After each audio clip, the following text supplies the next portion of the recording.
Thanks everyone for coming in today. It's a gorgeous day outside, so I know it's a tough draw to pull you in indoors. Hopefully everyone's had a chance to go look around outside about all the Earth Day activities that are going on out there. We got the vendor booths, partner booths, some informational booths. We even have our own internal teams have their own little booths, a ride and drive and stuff like that. But I'd love to introduce you to Dan Yates. I'm Rick Needham. I'm part of our energy and sustainability team here at Google, one of the many teams that focuses on sustainability, and have the pleasure of introducing you to Dan, who's a really interesting guy. So he's obviously founded and is currently CEO of Opower, which is a company that's developing home energy management software that actually is connected with over somewhere in the order of 10 to 15 million people, homes already. So that's quite an extensive reach that they have in North America and the UK. And they've saved enough power already to, I think, power the Empire State Building for something like 10 years. So, not a small amount of savings already. Pretty amazing. Before Opower, Dan actually had founded an educational software company called EduSoft, ended up selling that, and then embarking on this trip, which I think he'll talk a little bit about, which sounds like really cool to me. One day I'd love to do it too. It went from the Arctic Circle up in Alaska all the way down to the southern tip of South America. At first I thought it was biking, and he said, no, it's actually driving. We drove a car. But that's still quite an amazing trip. And on that trip, that's where he realized he wanted to dedicate his professional career to helping maintain the wild places in the world and dedicate himself to kind of sustainability. He's also been cited many times as several awards too. He's won the Ernst & Young Entrepreneur of the Year Award in the Greater Washington area and has been a Tech Titan, which sounds like a really cool label, 3 years in a row. Awesome. And so something else I found out at lunch is Dan's also a consummate hula hooper. Unfortunately, I wasn't able to procure a hula hoop in time for the talk. Such a shame. He didn't tell me until it was too late. But if we run out of good questions, which I hope we don't, you can always ask him about how he became a good hula hooper. But please join me in welcoming Dan. And that was like a little Stephen Colbert moment, right? Was it? Yeah. Hopefully. Yeah. Thank you, Dan. Okay. Thanks, Dan. Now, but please join me in welcoming Dan Yates to Google.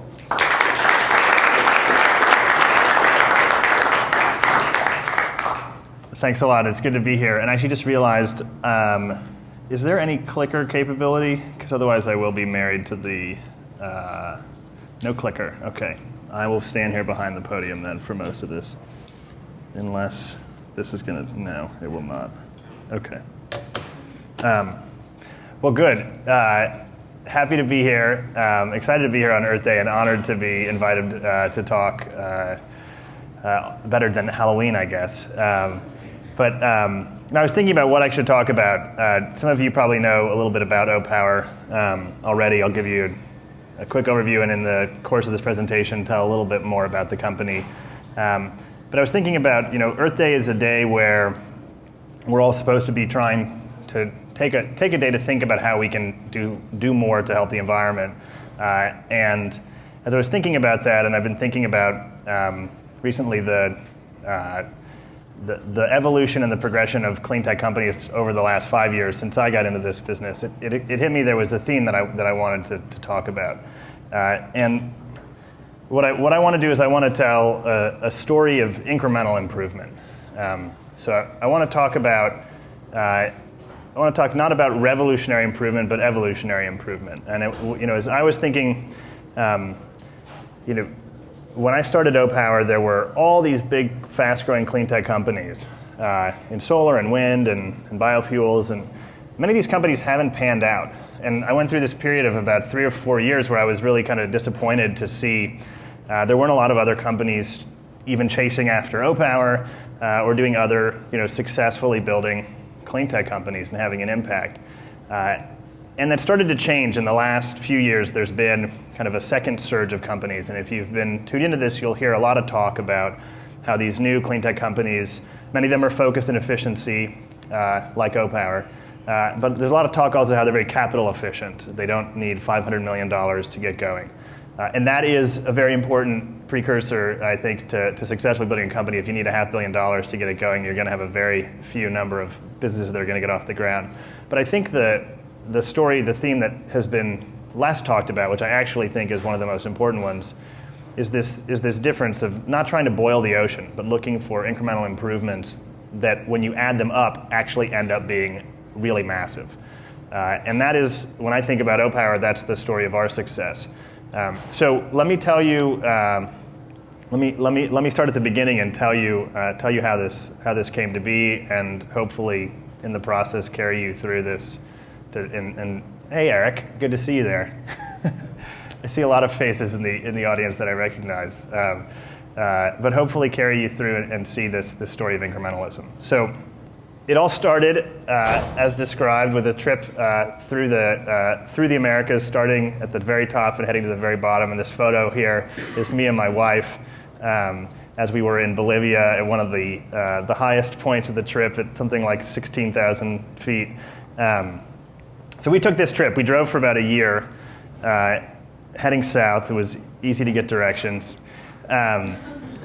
And we went on the trip just to have fun. I'd sold my last company. It was an educational software company. And I grew up camping and liked backpacking, but wasn't environmentally minded in terms of what I wanted to do with the rest of my life. And I still say I don't know the difference between the horned owl and the spotted owl, and I probably won't ever.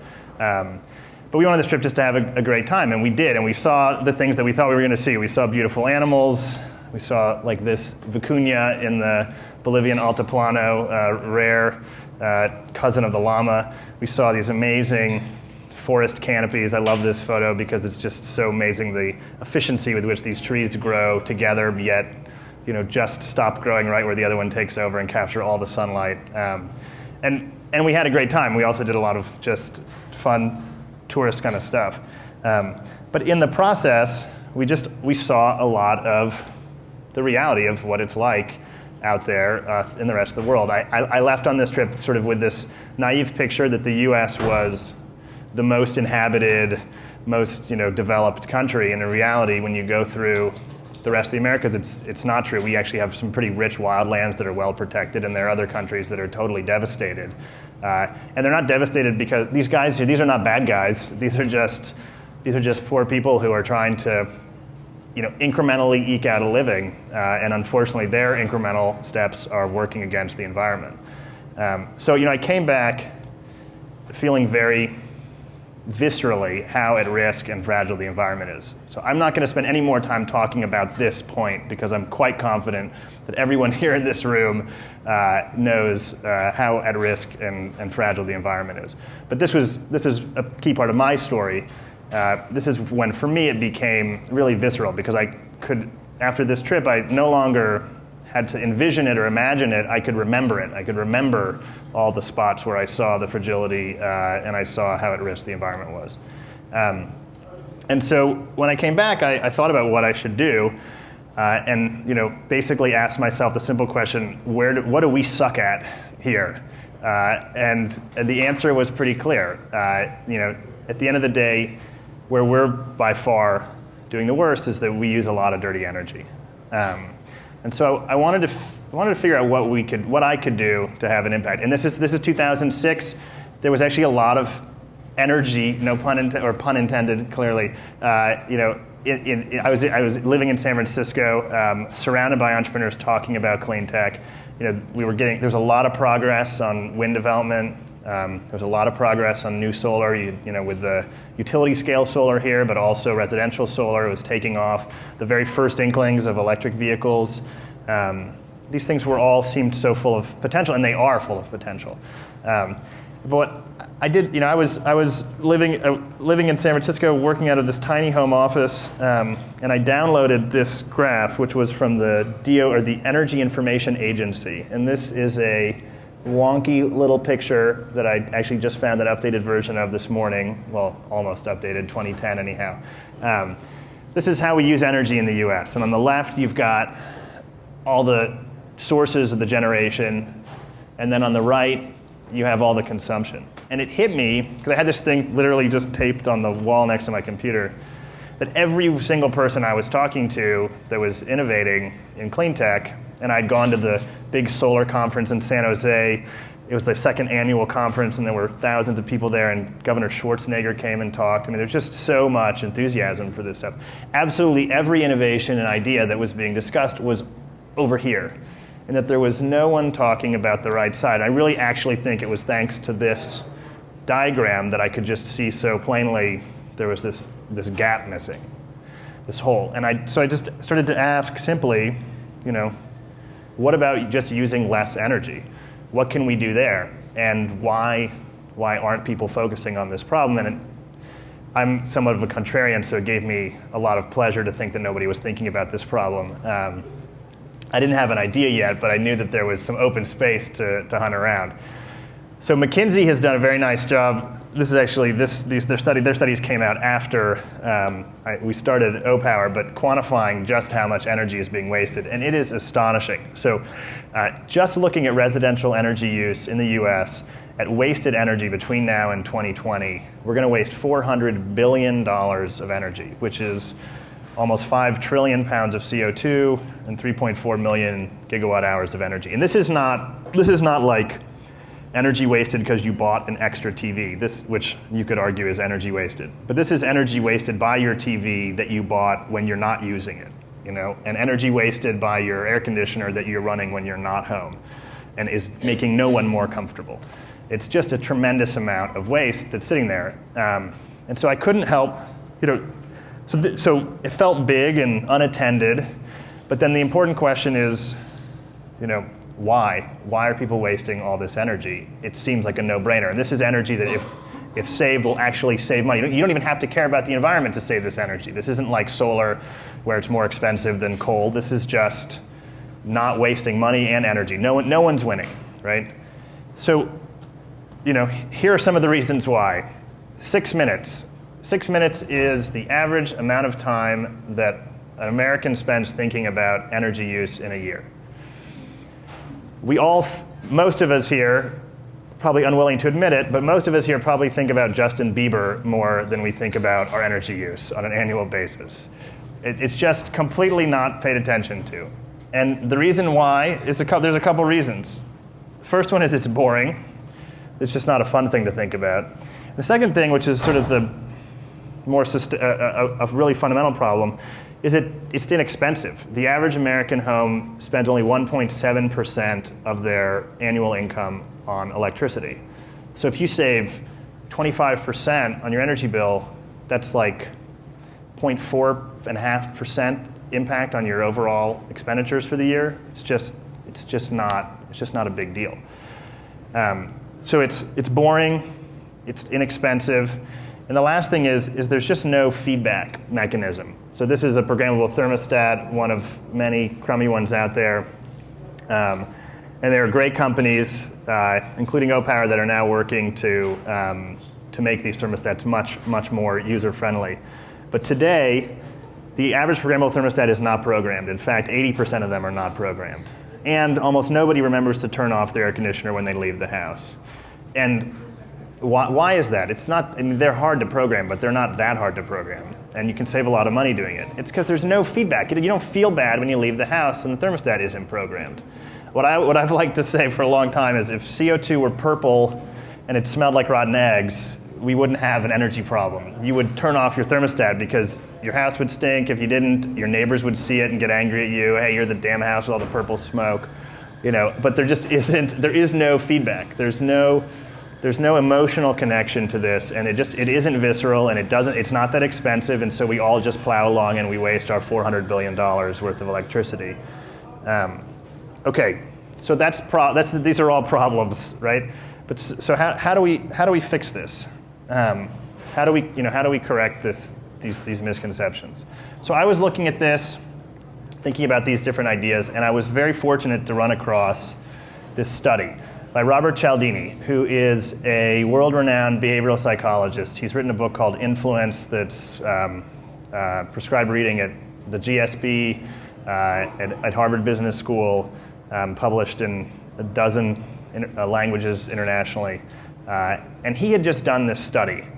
And what he was trying to do is he was trying to figure out how to get people to take an environmental action and figure out what would motivate people to save energy. So here's the study he did. It was in San Marcos, California. It was a suburb of San Diego. And he was trying to get people to turn off their air conditioner and turn on their fan in the evening. So he had a bunch of grad students working for him. They went around, they printed up all these door hangers. They went door to door. They hung these things on the doors, and they had different treatments, and they had a control group. They actually had 2 different varieties of control. There was a very statistically significant, well-structured academic study, and they would read the meters in each of the homes after they had hung up these door hangers to see if they were having an impact. So the first treatment was, monetary. You could save $50 every month if you turn off your AC and switch to a fan. Second one was environmental. Help save the environment, keep the skies clean, take XYZ pounds of CO2 out of the air, just turn off your AC and switch to a fan in the evening. Third message was societal sort of citizenship, save money for future, help conserve resources for our future generations. Turn off your AC, switch to a fan in the evening. So they ran these, they did this week after week, all summer long.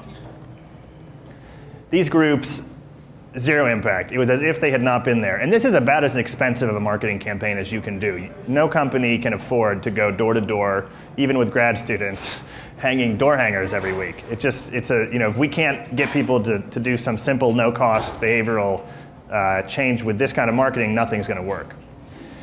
But wait, there was one more treatment. Make room for it. There was a simple last door hanger that said, in a recent survey of your neighbors, 75% of them turn off their AC and switch to a fan in the evening. Join your neighbors. Turn off your AC, switch to a fan in the evening. This group saved 6%, and this sustained throughout the duration of this study all through the summer. So what does this mean? It means that people benchmark to the norm. And we know this in a lot of other circumstances. But this is a really powerful tool. And it's actually a very rational thing for us to do. The instinct that we all have when we hear this is, keeping up with the Joneses. We like to keep up with the Joneses, and we've all been taught by our moms and dads not to keep up with the Joneses because it's not how you're supposed to lead your life. But the reality is that if you're operating in a complex environment like energy usage, you don't know much about it. You don't want to be an expert. Most people don't. Benchmarking to what the wisdom of the crowd says is actually a really good shortcut for figuring out whether or not you're in line, whether or not you're doing what you ought to be doing, or living your life the way that is most reasonable. And we see this, we see norms throughout our lives. We have these buffoonish guys who are all very happy with themselves because they all look like each other and they're not ashamed of it. But if you put one of them in this room, they might feel a little awkward. And then you have on the nicer side of the spectrum, women in beautiful saris. No one here is wearing a sari today, but this is absolutely a norm that is, and they're all almost wearing the same color sari actually, that is totally established in other parts of the world and totally normal and beautiful. So if we had norms like this about energy use, we'd probably all start wearing the same energy clothes and start drafting off of each other. But there's no signals. Most people don't know if they're efficient or not. And to me, the data, the graph that has most illustrated this for me is this graph, which I have not labeled, so you have to wait with bated breath for me to explain what it is. So we have a ton of data now. We have almost half of the US energy data under management in our co-location facilities at Opower, because we work with most of the major utilities in the US, and when we work with them, first thing they do is they send us all their consumer energy data. So we've been able to do some really interesting analytics.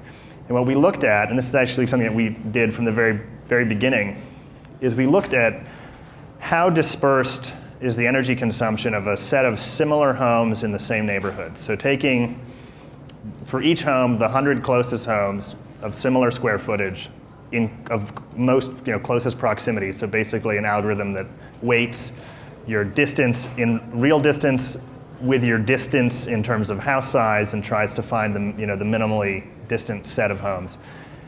How different is consumption across those homes? And this is the graph that we get no matter where we do it. And what it basically comes out is that in any given home, in any given neighborhood, more than 50% of the homes are further than 30% from the mean. So you have this big dispersion of energy use. And to me, the signal that, what this signifies is a couple things. First, everything I just said, the energy use, there is no feedback, and people are kind of drifting off on their own trajectories of consumption, some using more, some using less. The second thing is that energy use is elastic, because if there's this much variability within similar homes and similar areas, there must be an opportunity to reduce that usage. And this is what gave me a lot of the confidence early on when we started the company that there would be an opportunity to change the norms and to move behaviors.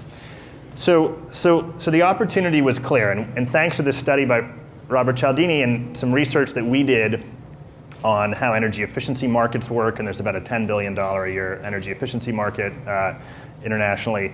We ran some math and realized that if we could change behavior by a few percent, we could actually have a real business.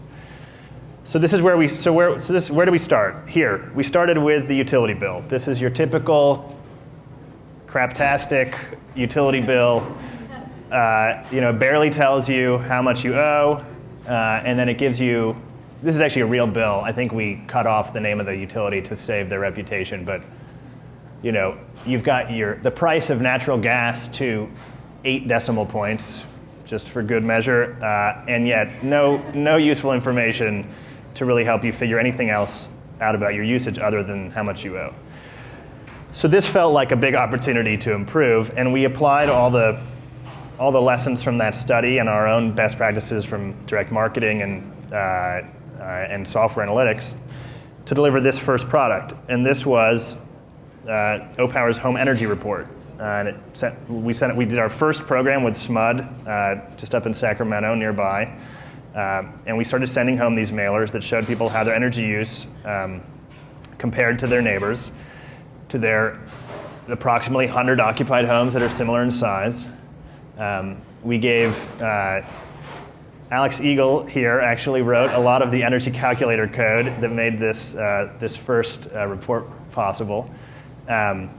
We sent these out. We set it up as a clinical trial with a test and control group so that we were able to exactly measure the impact. And we started to get these great results. So here are many results now from many of our utility programs. Each line represents that difference between the average consumption of the test group of the control group minus the test group. And so we've consistently been getting this 1.5% to 3.5% reduction. It's gone on now for over 4 years. Every year we tend to see a slight increment in savings of these groups as they progress and customers accumulate some energy saving measures that are long lasting, like somebody replaces a refrigerator, et cetera. And important to our business model, which is not as important to the environment, but is important to our longevity, when you turn off this program, the savings diminish. So you can't, once you use it, you're hooked. But the thing that I also want to flag, and these are just some of the groups that have certified our results, the third parties that have evaluated it. But the thing that I want to highlight is 1.5% to 3.5% doesn't seem like that much, right? It isn't. For a consumer, if I were selling it to you, you would be disinterested, you wouldn't buy it. Luckily, our business is we sell to utilities, they buy blocks of hundreds of thousands or millions of homes, and we deliver it, and it's free to the consumer. But for an average consumer, this isn't a big impact. So I'll get back to that in a few slides, because I want to show you how much this has added up to. So we started with this normative comparison, but behavioral science was just the beginning, and we immediately started to look to analytics and what we could do with personalized recommendations. So I just want to highlight. I'll touch on just a couple neat things that we do, and then I'll bring this speech to a close, and we can talk further. This is one of the features that I really like. So what we do is, we don't have Google-sized data, but we have some pretty big data. We're running it all on a Hadoop grid, and we've custom developed a batch processing system that sits on top of it, because we need perfect reliability and restartability of our batch jobs, because we're not just running large-scale sort of approximate analytics. We have to get results for every single customer and get it right every single time. So we've got this system that's a pretty slick data platform that we've built. And what we do on it is we're able to run this multivariate regression analysis where we can separate out, using your smart meter data and the local weather data stream, the hourly data stream, using both temperature and humidity, we're able to separate out the parts of your usage, the biggest pieces of your usage, your heating, your cooling, your base load, which is the stuff that's on all the time, and then everything else. And with that, we're able to do things like send you this, whether it's in the mail or on our website, or when you call in, have the CSR at the utility tell you, how your heating usage compares to the average. And this becomes incredibly valuable because we can start to focus you on where you need to be, what actions you need to be taking. So this shows up on our web portal, and we have a breakdown, and we bring you to the first most important part of your usage. And we direct that immediately to recommendations. Oops. And we've partnered with retailers and other third parties to connect this to actions. So trying to really draw this whole flow through. We've identified you have an opportunity, we motivate you, we explain to you what it is, and then we say, hey, look, here's the action that you can take to insulate your home. And so this is where Opower has grown. We started with this report, and now we have this whole platform, this customer-centric experience as we talk to the utilities about it. But for us consumers, it's just suddenly the utility actually got smart and is giving you all the stuff they should be giving you that makes energy information easy and digestible. So we have the reports like I showed. We have a social app that we just launched. We have this great outage and alerts platform, so we can give you preemptively a notification if you're on track for a high bill before you get the high bill. We have all these consumer marketing features like the coupon I just showed. We're launching an API platform and mobile apps, and we have this great website. And now also we're doing, in partnership with Honeywell, a thermostat where we're giving people the ability to control their usage much more easily and using an Android or iPhone app. So this is what our company has turned into. But the reason why I want to tell you this is, I started with this simple idea. We identified a blank space, and we looked for making an incremental improvement. And we did make that improvement, and it's steamrolled and it's snowballed, rather. You can't do both. And here's where we are today. So we've saved 900 gigawatt hours, almost a terawatt hour of energy, which I was just hearing is about half of what Google uses on an annual basis. So, which we all think of Google as being a pretty big power consumer, and we're saving almost half what Google's generating or consuming. We've saved consumers $100 million, and that turns into 650,000 tons of CO2. But all of these reference points to me are not as clear or compelling as this one. Last year, we saved as much energy as half of the entire US solar industry. So we think of solar as this non-incremental, transformative, turn everything on its head technology, and it is. But we, with this incremental approach, have saved one company half as much energy as all of the solar companies combined did in the US last year. And if we ran what we do at Opower, and it doesn't have to be Opower, but our approach worldwide, it would be 211 coal-fired power plants that we could shut down, which is a tremendous, tremendous amount of energy savings. So this is my point. Incrementalism is powerful, and I think that there's so many opportunities out there. And on Earth Day, the reason why I picked this as the theme is because when you think about Earth Day is the day to think globally and act locally. And Opower is a company that in many ways gets the pleasure to just tally up all of the disparate thinking globally, acting locally actions of our customers, and we happen to be able to count it up and report it out. But what we're really doing fundamentally is motivating millions of people to make small changes, and it does make a difference. So that's my message for today, and thank you guys for taking the time to come out, and I'm happy to answer any questions.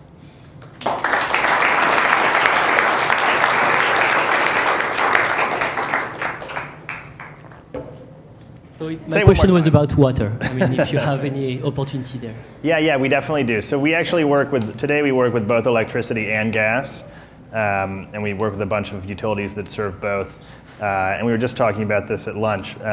Water is an easy next step for us, and the only reason we've been held back is that there is just while the need is as obvious, the sort of regulatory and policy infrastructure isn't there, so the money isn't there, so it's very hard to find people who will pay you to do it and to build a business on it.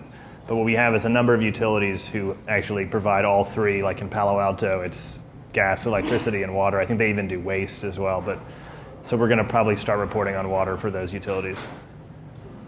But it's the same, and there's another company, there's a company called WaterSmart, I think, that's trying to do this. I've heard them calling themselves the Opower of water, so I can presume that that's what they're doing.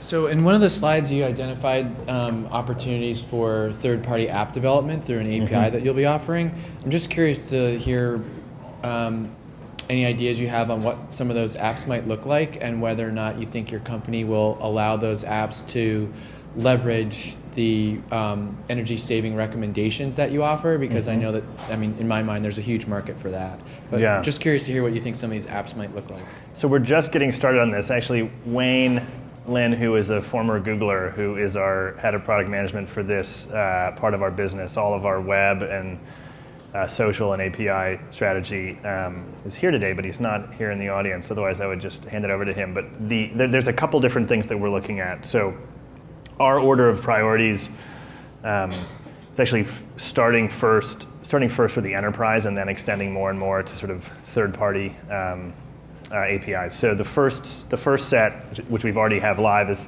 actually, ironically, just exposing the analyzed data back to our utility partners because they don't have the wherewithal to do this kind of analytics on their own data. The second evolution for us is building kind of like an integration framework. So for other utility facing companies that want to provide services to utilities, we can expose access to that data with utility permission, and then these providers don't have to integrate and do all the kind of heavy lifting that we do to connect with these utilities.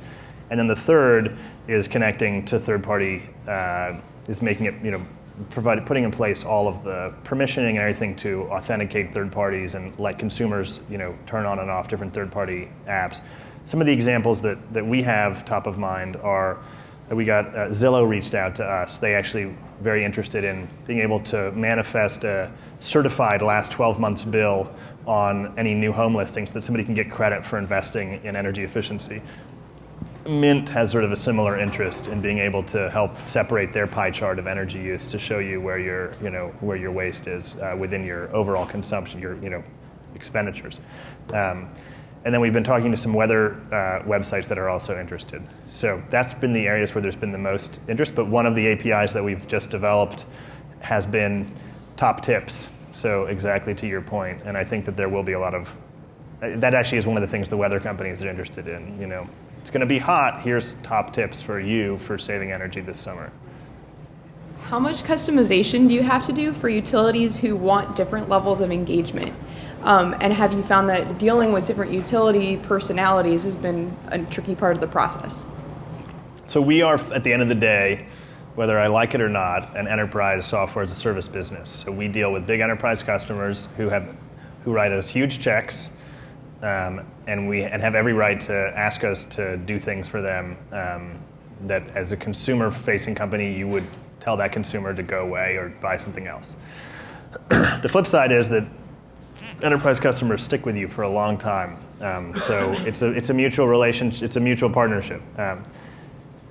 So that sounds like a long way of me saying we do a lot of customizations. We actually don't do a lot of customizations. So we have built, we do a lot of configuration, and we've built a lot of configuration into our platform. So the variance across utilities, and increasingly we've been better and better at this as we continue to invest in our technology. Utilities vary widely in what they've deployed in terms of how many reports they've sent or whether or not they're system-wide or not. But in terms of the actual features themselves, we don't build a lot of custom applications for partners. I mean, it's like, from a business model perspective, we look in this part of our business at companies like Salesforce.com or other cloud-based enterprise companies where they've built really thoughtful platforms that then allow configurability without having to write new code, let the customer write the code.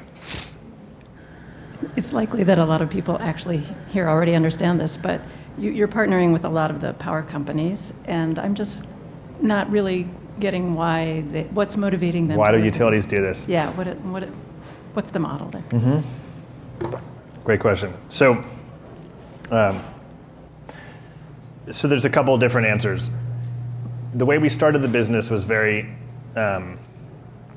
focused on energy efficiency, and so utilities have these state mandates that require them to hit these efficiency standards. They're called energy efficiency resource standards, and basically every populous state in the U.S. now has a standard that these utilities are being held to. And so what happens is the utility commission in each state will set a goal, a certain terawatt-hour goal or gigawatt-hour goal that we pass down pro rata to the utilities in that state. The utilities will then put together a portfolio of programs that are proposed back to the commission every 3 years, and then based upon the cost of those programs, they'll put a tax on the utility bill that funds these programs. So that's been, and from a utility perspective, in this regard, it's really a compliance exercise. They don't have any stake in it, but they've been mandated to do it, and they definitely adhere to commission mandates because the commission is their one customer, really, where they get approval or denial for building new things. So that was the core value proposition for us starting the company. What's happened now is we've grown, and as the utility industry has started to evolve in this direction, as utilities are realizing that their future is much more consumer-centric than it ever has been, or certainly for the last 85 years, and many of them maybe more than they wish it were. But as this political spotlight has been shined on the utility industry, it's not easy to go build a dirty coal plant anymore.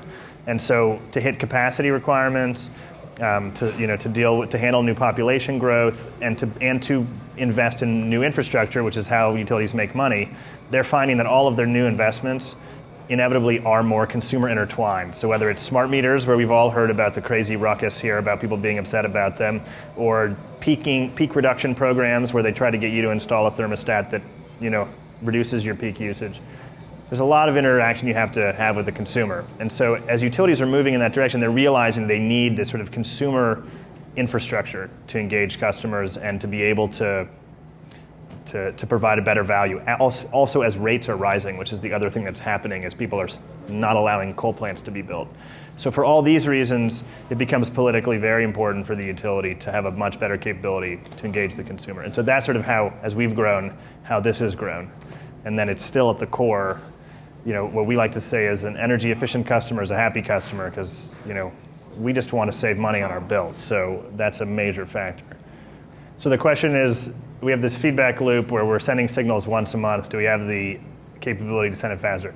So we definitely have the capability to send it faster. I think the question is, we're taking 6 minutes a year of attention up to 12 minutes. Can we take it up to 400 minutes? And I think at some point the answer is no. People don't actually want to think about their energy use that much.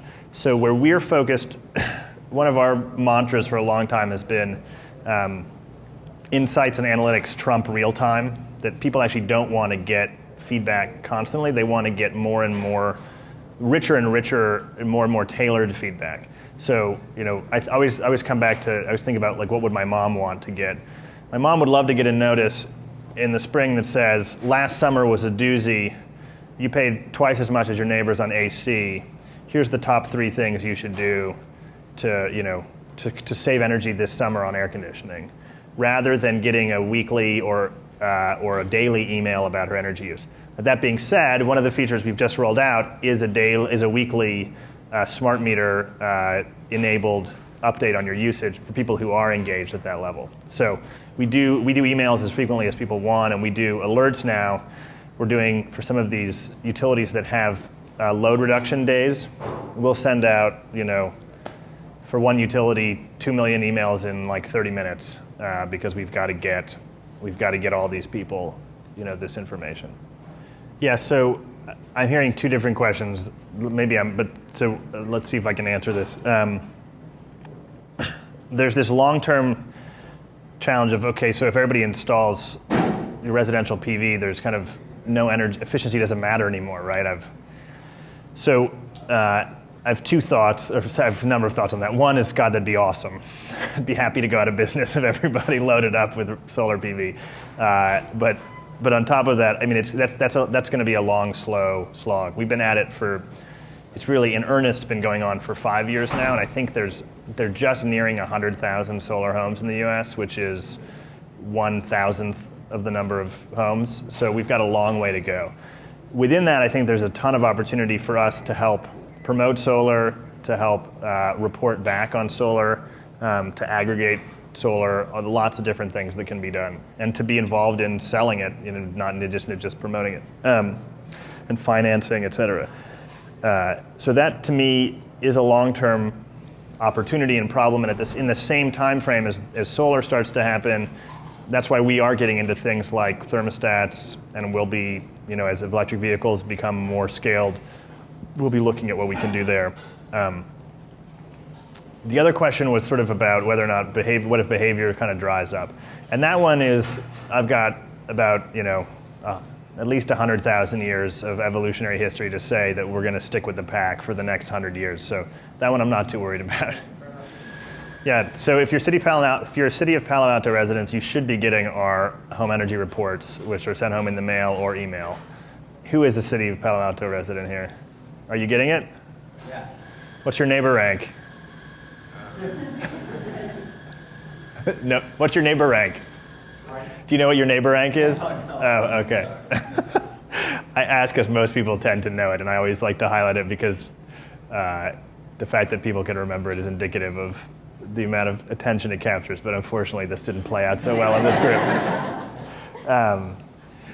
So in Palo Alto, we're just sending out the reports. We haven't started to do any of the web offerings, and Palo Alto doesn't have smart meters. At PG&E, we're sending reports to a lot of customers, but probably many of you aren't getting them because we started with them targeting the largest homes. So we have something like 300,000 homes, I think, of the 5 million getting reports. And then the biggest thing we're doing at PG&E today is we're powering most of the website. So when you log into My Energy, the two tabs that are about ways to save, and I forget what the other one is called. I think it's called like My Energy Use. Those tabs are entirely powered by us.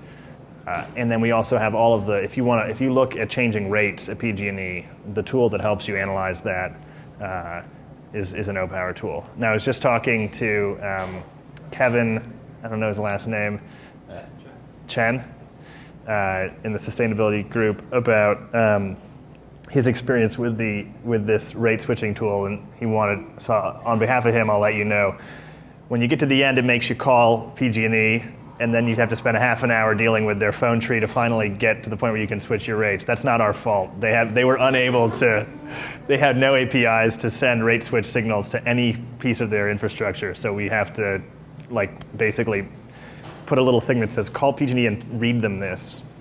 So. Implementations, are imperfect with these utilities, but it's been exciting. PG&E has actually been a great customer. They also have signed on to the social app. So if you go to social.opower.com, you can utility connect with both PG&E and City of Palo Alto, and you can compare with your friends.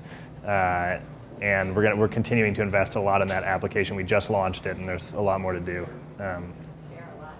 Yeah, so the question is how have we tackled commercial buildings? So there's two areas in commercial buildings that we're probably not going to tackle. One is where there's a master metered building where there isn't individual metering, because we just don't have, we're all about the metered data. And at least now we're not in the business of metering. So we wait for people to do their own metering. In a lot of places in older buildings that are not individually metered, it's not just the electric circuits actually don't enable individual metering, so it's not trivial. And the other place is really big buildings and big commercial enterprises. We're probably not going to. It's going to be a long time before we get there. And the reason there is that it's just a different problem set. If you can afford to, if you have a full-time energy manager like Walmart does, and they have a whole team of them, and you can afford to have people come on site and do audits. Our expertise in behavioral psychology and direct marketing is outgunned by door knockers. So Where we are expanding is into small medium business, which in many ways is kind of like a stratified prosumer or heavy large consumer. So and there we've already done some stuff and we're looking to do more. So I have a question about the size of the opportunity ahead of you. You made a comparison to the solar industry, so obviously you're doing huge work in energy reduction, but solar is really low on its exponential curve. Yeah. You cited some numbers for how many installations there are residentially. So I heard a couple numbers from you, which is that you have half of all U.S. energy usage under management. If that's the case, and you're kind of asymptotically approaching 2-3%, then I can only reductions, double and then I'm done. Yeah, let me answer that. Yeah. So Like we have, that's great. This is a very smart audience. All of my little stats are being finally picked apart in the right way, which is good. So we manage half of the U.S. energy data right now on behalf of these utilities, which is a great capability. It's a great position to be in so that we can do things like launch an API platform or launch APIs on our platform, or we can, for example, with social, when we turned it on for a new utility, we didn't have to get any more data from them, we already had it. But we are only monetizing probably 10% of that data that we have under management. So, and a good example is when we sold ComEdison in the Illinois region and Chicagoland area, we had a 50,000 home program with them, and they gave us all 3 million homes worth of data. And that's the case all over the place. So, to talk about our business, our TAM is in the multiple billions of dollars, between 3 and 5 billion, and then, we're nowhere near that right now in terms of our growth. So, there's a lot of great stuff ahead of us. So our big expansion areas are domestically in the US. We still have new utilities to sell, and we have a lot of expansion within our existing utilities. And then we're just now starting to really expand internationally, and that opportunity is as big as the US opportunity. And that's just market expansion, and then we continue to build new products. So, like this thermostat, which I'm excited about, which is going to be a totally new product line. Yeah, so it's actually interesting. We haven't looked that much at the interfaces of electric cars. I was at an event last spring, and I actually talked to a business development guy at GM who said, hey, you should come talk to us because we're designing some new cars and we want to talk to you about the interface. And it didn't make it high enough up on the priority list because we didn't feel like it was believable and it was going to be small scale, and they don't have an electric car yet, or they almost do, but not quite. So that is an interesting opportunity, and I think we haven't looked into that much. The area where we've thought a little bit more is charging management, because that's where the utilities are thrilled that they're going to be these new power consumers on their grid using up more energy, and they can make money off of them. What they're confused about is how is this going to work, because an electric vehicle in charging mode is kind of like a house. And so it's like you're driving houses around and jamming them into the grid, and all of a sudden the transformer melts. That's very, very expensive compared to the value of the electricity from the car. So they're trying to get a handle on how they manage that. There are lots of companies that are astutely going after this in a way that we haven't yet, but it's an area that we're kind of monitoring. Yeah, so there's a lot of different people taking a lot of different tacks. One is like these sort of charging station networks, kind of like Zipcar for charging. Well, not really, but whatever, you get it. And then another way is like Better Place has tried to do it, where you have replaceable batteries, and they're essentially gas stations for batteries. And then there's the third way, which is that people just don't have either, and you just charge your car at home, and maybe cut a deal at your office to charge your car there. And I think it's to be seen how much these other, I think this is all early days, so it's to be seen what's going to stick or not. No, I think it's actually not that complicated. There are a lot of decoy facts out there that are hard to parse out, like the tiered pricing, which is mandated structure from, this is a California phenomenon, and it's mandated by the Utility Commission as a way to try and essentially charge rich people more for electricity and discourage overconsumption. But that's not a sort of a fact of the energy market. It's just, it's a policy manipulation. The core dynamic is just think about like cell phone companies. They have a network they put a lot of money into, they want you to use it, but they max out at peak times. And then they have these trough times where there's no usage. So, and just like a cell phone network, they have all these, they can't shut down the base stations at night. And even if they did, it doesn't matter because, the base station is you build as many of them out to meet peak demand, not because of, and so it's just wasted at night. The cell phone companies would be happy to pay you probably to use their network. It means nothing to them at nighttime, right? So why they have nights and weekend plans. So it's the exact same thing with utilities and with the sort of the peak usage and the off time usage. And with coal plants, the problem is, and with all these baseload plants, is they take 24 hours to power up, so they can't shut them off at night. And so that is not just a waste of capital in the infrastructure, but it's actually a huge waste of emissions and fuel. So the utilities are motivated to reduce peak. They have an endemic interest in doing that. And then the commissions, which are, you should think of them as your proxy, are motivated in reducing overall usage because they want to save people money and help the environment. So the commissions will set these efficiency standards, and the utilities go out and try and come up with ways to shave peak. And those are basically the two major dynamics. In the top hours, it's a loss. In the worst hours of the year, it can be a loss depending on the utility. If the utility has their own generation, or if they're buying on the open market. Yeah. The utility. When a utility exec wakes up in the morning, he does not want, or she does not want, to deliver energy efficiency. They may be interested. They are in many cases interested in reducing peak. And then the commission wakes up in the morning and says, I want to save citizens of California energy and money and help the environment. And that's the group who says, let's have an efficiency standard. And then the utility says, well, if they want it, I got to endear myself to them because they're my buyer when I go to try and sell them this next thing. So maybe I should take into consideration this efficiency stuff. And then, the complex political intertanglings continue to unfold. But those are the two major fundamentals. All right, thank you guys so much for so many great questions.